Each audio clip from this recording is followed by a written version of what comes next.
I was 15 years old, and Bangalore is a landlocked city, and we don't have the sea anywhere nearby. And so my parents and a few of our friends we all went off for a holiday to the Maldives. And when we got to the resort over there, we learned that they were offering what are called now they call Discover Scuba Dives, and they're basically just short, like 2 hour session that gets you familiar with a bit of the equipment, and then they take you on a dive, and you just get to experience what it's like to be underwater. And yeah, I just knew. It was one of those moments where if it were in a movie, you'd have the orchestra playing in the background, and the sky would open up and the sunbeam would come down, kind of a thing. And that was it. I was just hooked. When I was 18, I wanted to take a year off, and I wanted to spend that year becoming a dive instructor and just diving as much as I can and learning as much about it as I could. My parents refused. I went off to university. I spent 3.5 years over there. It was a great experience. No, I don't think any experience is a waste as such.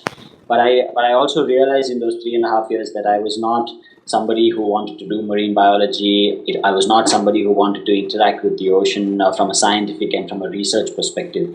And so I actually left. I did not graduate. I left in 2002, and I went off to Indonesia, and I became an instructor. And then I started working in Bangaram, and Bangaram is a small island.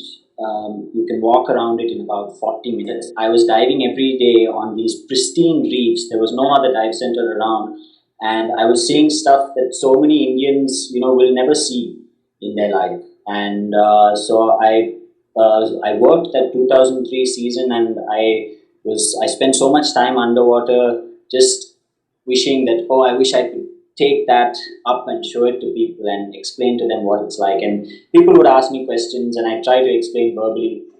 And then I realized that photographs would just greatly aid that. As to following your passion, it's a bit like exercise. So for example. They say that the most difficult point in any person's exercise routine is the first step that they take out the door, or the first step that they take into the gym. But the moment you then start doing it, it becomes easier and easier and easier. And so I think for a lot of myself and for a lot of my peers who followed their own heart with regards to what they wanted to do, it's been a huge struggle in the beginning, but then has just sort of tapered off into an absolutely fantastic space to then be in. So for example, you go for a run and you don't want to run in the beginning, and then you start running and your body gets into it, and then once you're done with the 30-minute run, you come back feeling absolutely fantastic. That's the way it's been for the last 15 years, where the first 5 or 6 years, maybe even longer, were quite a bit of a struggle to A, make ends meet, B, prove myself to my parents, and make them realize that I was not just another college dropout who was going to be a dive instructor. You stick with it, and the benefits, once they do start to come in, feel like nothing else on earth. And the other thing that I know about myself was that.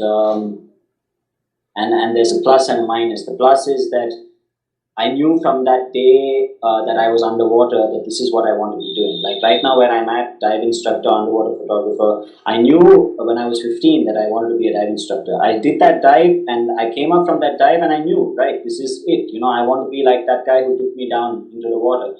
So the good aspect of it was that I had a phenomenally clear idea of what I wanted for myself. The downside is that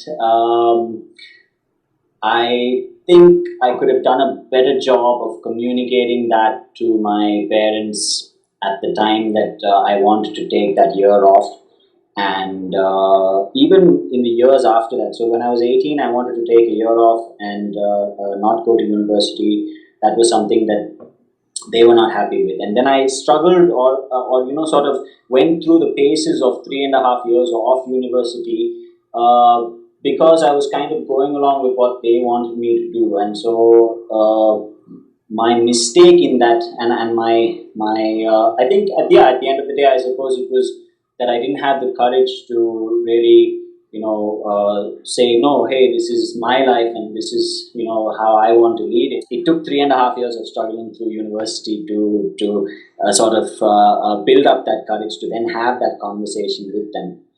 And so I think it's important to know very clearly where it is you want to be or what it is you want to do. Or let's put it another way, know very clearly all the things that you don't want to be and don't want. For me, university was a beautiful time that also showed me all the things that I don't want to be, which then made it very much more clear to me all the things that I do want to be. I have I have the great fortune of interacting with and observing people in a completely different element.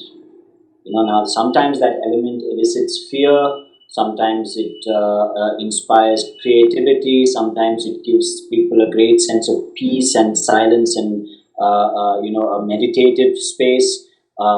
For a lot of people, they associate it with many of the phobias that they have of claustrophobia or just fear of water, fear of depth, fear of not being able to see. So I'm always interacting with a huge variety of people, and it's very interesting that I sit with the same person on land and have a conversation with them, and I see or feel their energy and how they interact, and then I take that same person underwater, and some people are the same as they are on land. Some people, you see a completely different side of them, and so I've learned many things. I've learned the oldest person I taught was a lady who started her course with me when she was 70 years old, and she's now 80 years old, and she still died. From her, I learned, basically that it doesn't matter what you're doing, and it doesn't matter how old you are, except up here. There was something different about her. I couldn't tell what.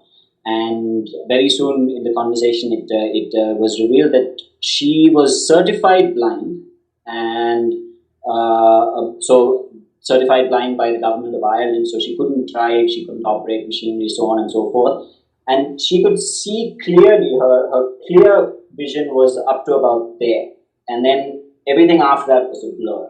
And for the first 15-20 minutes, I'd keep sort of pulling her closer to the reef, because I had thought to myself that, okay, how am I going to treat this person underwater? And I decided, okay, I'm going to treat this person the way I treat everybody else, and I'm going to just point out as much as I can to this person, and see how it goes. And so I was pulling her towards the reef and saying, and showing her we saw a moray eel, we saw some reef scorpion fish which were fantastically camouflaged, and I had to really point them out to her.